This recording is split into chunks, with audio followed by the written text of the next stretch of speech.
Hi everyone, I'm the Cardboard Kid. I've been reviewing games for a while, but I haven't really been talking about my favorite types of games.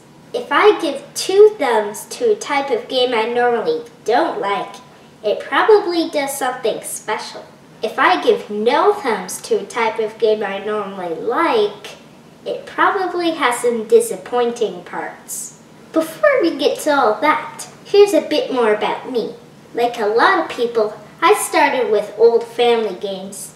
My first favorite was Connect 4. I then moved on to Mastermind, Rummikub, Stratego, and Uno.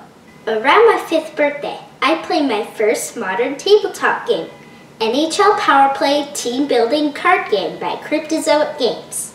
A few months later, I played the DC Comics deck building game, also by Cryptozoic Games, and Legendary, a Marvel deck building game by Upper Deck Entertainment. That's when I fell in love with board games. In the past 2 years, I've averaged around 10 to 15 games and 20 plays per month. If I could, I'd play much more than that. As you can guess, deck building was my favorite mechanism. That's because it was the only one I knew. I still enjoy deck building, but there are many other mechanisms that I enjoy too.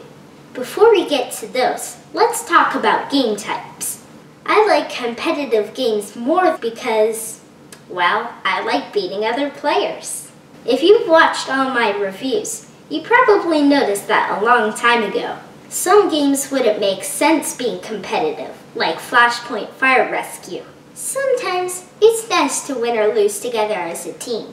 And now my 5 favorite board game mechanisms. Number 5, hand management.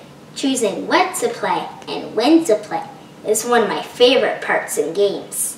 Knowing that I could win or lose because of my decisions keeps things interesting.